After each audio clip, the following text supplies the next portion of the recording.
Halo guys, welcome back to Mbak Belepotan Channel. Apa kabar kalian semua? Tentu Mbak Belepotan harap semuanya ada baik-baik aja ya, sehat-sehat semuanya, amin. Oke, kali ini Mbak Belepotan mau bahas tentang ciri-ciri orang yang introvert. Mungkin kalian udah tahu ya, tapi kali ini nggak apa-apa kalau Mbak Belepotan mau membahas lagi. Dan tenang aja, tetap pasti ada tips-tipsnya ya. Oke, simak ya. Ciri-ciri orang introvert itu seperti apa sih? Nah, ini dia. Kalau orang introvert itu, dia tuh suka menyendiri. Terus dalam berkawan itu dia sangat selektif ya. Pokoknya dia kalau berkawan itu dia pilih mana yang buat dia tuh merasa nyaman banget. Tidak punya banyak kawan gitu ya. Jadi dia ya satu dua yang merasa dia udah nyaman, itu dia rasa deh cukup lah. Dia juga cepat merasa cemas kalau dia tuh lagi berada dalam kumpulan orang-orang gitu seperti menghadiri nikahan atau acara-acara, ya seperti itulah orangnya. Dia tuh kalau mau bercerita atau mengucapkan sesuatu tuh berpikir yang benar-benar matang gitu ya. Baru dia mulai mengucapkan atau bercerita.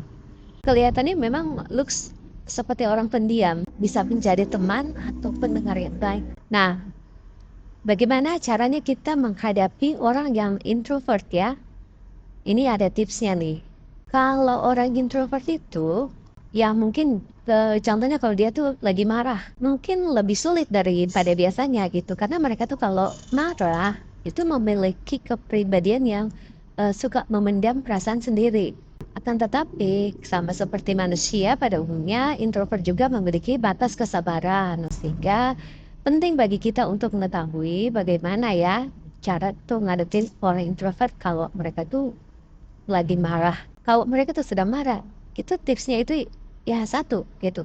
Beri waktu mereka sendiri. Karena ketika mereka marah itu sedang marah, mereka tuh lebih bagus buat mereka tuh ya merenung dan berusaha untuk mengendalikan emosi mereka agar tidak meledak-meledak, memberikan ruang atau uh, ya itu akan memudahkan kita untuk terhindar dari konflik ya yang semakin rumit. Tips yang kedua itu komunikasi. Jadi komunikasi adalah salah satu kunci dalam menghadapi kemarahan orang yang introvert. Ketika kemarahan mereka sudah mereda, cobalah untuk mengajak introvert ini berbicara empat mata. Dengan ini, kalian akan lebih saling memahami. Ketiga, hal pentingnya itu harus bersabar. Menghadapi orang introvert yang marah memang sangat sulit dan melelahkan. Karena itu, kita membutuhkan sikap sabar. Cobalah untuk tetap tenang dan tidak terlalu buru-buru agar konflik yang dihadapi tidak akan semakin rumit. Kenali mereka lebih jauh.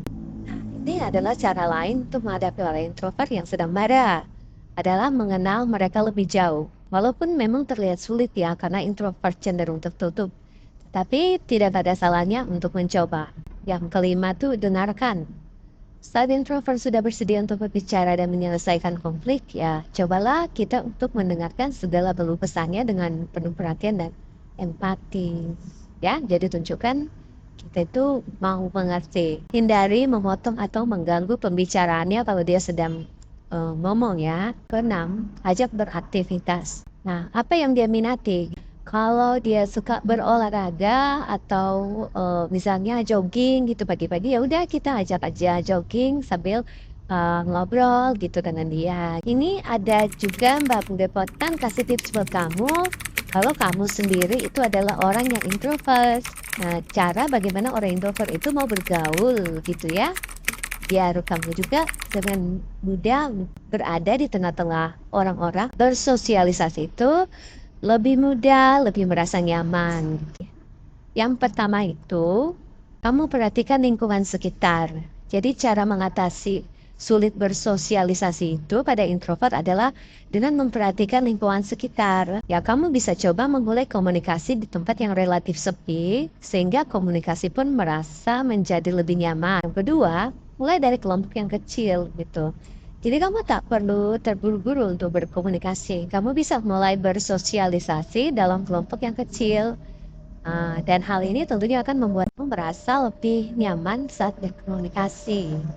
Jadi jangan khawatir juga lama-kelamaan kamu akan terbiasa dengan keramaian dan terlatih untuk berbicara dengan banyak orang. Jadi kamu mulai aja dari lingkungan keluarga kamu, saudara-saudara kamu yang mungkin kamu melihat mereka tuh merasa lebih nyaman dulu. Utamakan kualitas daripada kuantitas. Kualitas pergaulan yang dimaksud adalah intensitas pertemuan atau komunikasi yang tidak harus dilakukan setiap hari atau sangat intens. Akan tetapi obrolan yang dibahas berkualitas, berbobot, dan bermanfaat. Ketika bertemu dengan orang, mulailah untuk tersenyum dan menyapa. Nggak apa-apa, kita senyum lebih dulu, sapa lebih dulu pada orangnya. Jangan pernah ragu untuk melakukannya. Jika kamu ingin terlatih berkomunikasi dengan orang lain, ya senyum, sapa, itu yang pertama. Berilah kesan pertama tuh yang ramah. Ini kita bisa terapkan itu ketika kita berada di kantor, karena kan kita setiap hari kerja gitu kan, datang ke kantor, bertemu dengan orang-orang. Kita bisa mempraktekkannya ya, bertemu dengan orang atau acara keluarga gitu ya. Tentu kan kalau keluarga itu ya sebagian besar kita udah mengenal mereka dengan baik. Itu juga kita bisa lakukan ketika kita berkumpul dengan teman-teman kita. Walaupun teman-teman kita tuh nggak banyak ya, sedikit, tapi mulailah dengan seperti itu. Karena kalau kita udah terbiasa melakukannya setiap hari, ya itu juga nanti akan terbawa ketika kita berada di berkumpul dengan kelompok yang lebih besar. Nggak apa-apa sekali kita ajukan pertanyaan gitu ya. Ya, kita coba mengajukan pertanyaan yang lebih umum. Itu yang cara paling mudah untuk berkomunikasi tanpa harus terlalu banyak bicara. Tuh, jadi kita lebih eh, banyak untuk mendengarkan seperti itu ketika dia sedang menjelaskan. Sikap apa adanya. Ya udah just the way you are aja gitu. Mengalir aja seperti itu. Jadi kalau kamu lebih bersikap apa adanya, otomatis kamu akan merasa lebih nyaman. Gak usah terlalu overthinking, oh kalau aku bersikap apa adanya begini nanti mereka jadi nggak senang sama aku. Tidak seperti itu. Justru ketika kamu dari awalnya udah bersikap apa adanya, mereka kan lebih memahami kamunya seperti apa gitu ya. Kalau kamu tuh mau bersosialisasi dengan orang itu, ya pasti kamu ada alasan yang tepat dong. Saya ingin kumpul dengan mereka itu karena saya ingin begini-begini. Adalah alasan tersendiri buat kamu.